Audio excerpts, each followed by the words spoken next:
En los Evangelios se nos revela el trato que tuvo Juan el Bautista y nuestro Señor Jesucristo con los fariseos y saduceos, los líderes religiosos. Los llamó generación de víboras, hijos del diablo. Esto parece ser un lenguaje tosco, pero era el análisis de un carácter engañoso y malintencionado.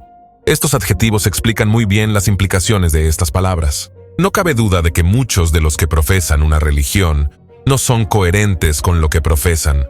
No obstante, consideramos que hay creyentes que sirven a Dios con integridad, de acuerdo a los principios de la Biblia. Este video es la segunda parte de la simiente de la serpiente.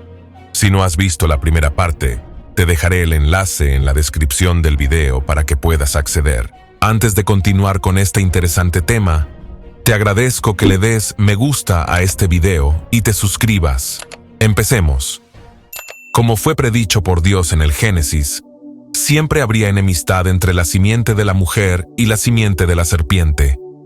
El precursor de Jesús, Juan el Bautista, cuyo propósito era exclusivamente la preparación para la venida o la aparición pública del Mesías. El profeta anunciaba que el reino de los cielos se había acercado, por lo tanto, los judíos debían preparar sus corazones volviéndose en arrepentimiento a Dios. Muchos escuchaban el mensaje del Bautista, se arrepentían y se bautizaban en el Jordán.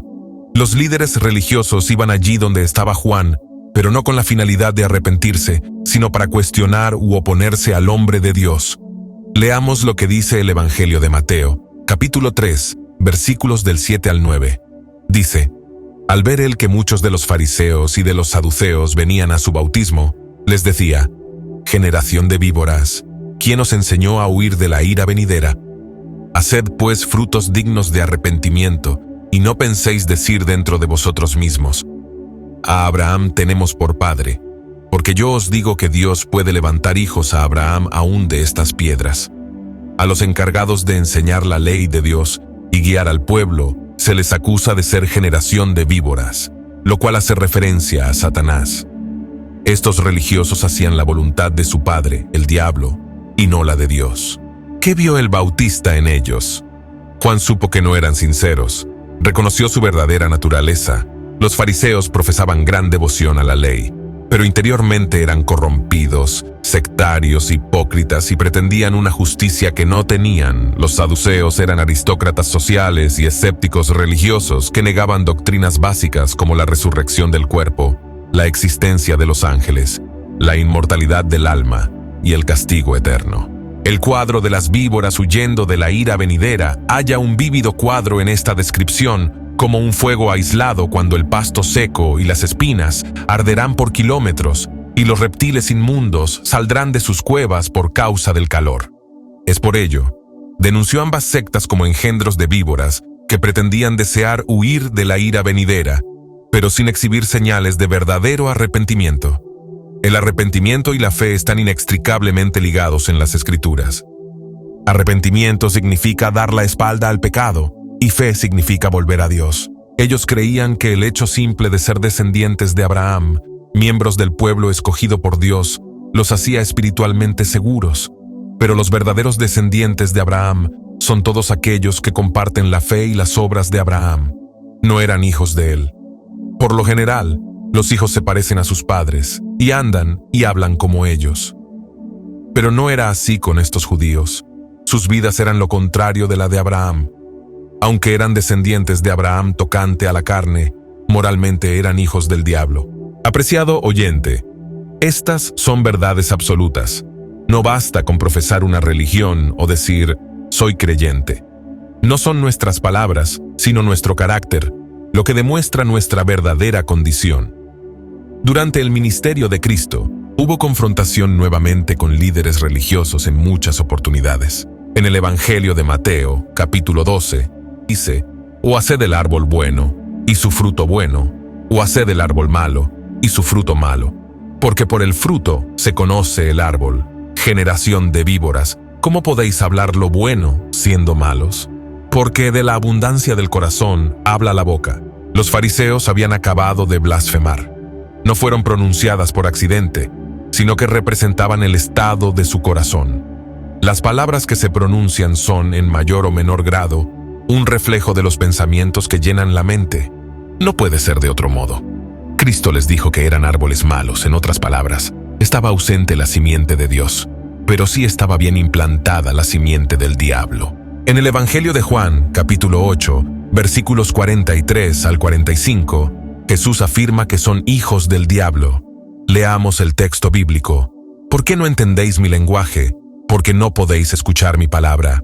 Vosotros sois de vuestro padre el diablo, y los deseos de vuestro padre queréis hacer. Él ha sido homicida desde el principio, y no ha permanecido en la verdad, porque no hay verdad en él. Cuando habla mentira, de suyo habla, porque es mentiroso, y padre de mentira, y a mí porque digo la verdad no me creéis. Estos no entendieron porque no querían escuchar, no querían creer y aceptar la verdad, para que escaparan de las garras del diablo. Se habían convertido en personas espiritualmente sordas. Un hombre que no tiene oído musical jamás podrá experimentar el deleite de la música. Un hombre que es ciego a los colores no puede apreciar un cuadro. Satanás utilizó su obstinación, su orgullo y sus prejuicios para impedirles que creyeran en Jesús. Como no aceptaban la simiente de Dios, por ende, la simiente de la serpiente estaba en ellos, es decir, habían aceptado la mentira satánica. Entonces llega la acusación escarificadora. El verdadero padre de los judíos es el diablo. Jesús escoge dos de sus características. Primera, el diablo es típicamente un asesino. Jesús pudo tener dos ideas. Puede que estuviera pensando en la antigua historia de Caín y Abel. Caín fue el primer asesino de la historia humana, y fue el diablo el que le inspiró. O que estuviera pensando en algo todavía más grave. Fue el diablo el que tentó al hombre en la antigua historia del Génesis. El diablo consiguió que entrara el pecado en el mundo, y con él, la muerte. Si no hubiera habido tentación, no habría habido pecado. Y si no hubiera habido pecado, no habría habido muerte. Por tanto, en cierto sentido, el diablo es el asesino de toda la raza humana. La segunda, al diablo le es propio el amar la falsedad. Todas las mentiras son inspiradas por el diablo y le hacen el juego al diablo. La falsedad odia siempre la verdad y trata de destruirla. Cuando se encontraron Jesús y los judíos, lo falso se encontró con lo verdadero, y era inevitable que lo falso tratara de destruir lo verdadero. Jesús acusó a los judíos de ser hijos del diablo porque sus pensamientos se proyectaban a la destrucción de lo bueno y al mantenimiento de lo falso. La persona que trata de destruir la verdad está haciendo la obra del diablo. Jesús desenmascaró a las personas que aparentaban ser religiosas pero no tenían una relación personal con Él. En el día del juicio, solo nuestra relación con Cristo, nuestra aceptación de Él como Señor y Salvador y nuestra obediencia a Él será tomada en cuenta.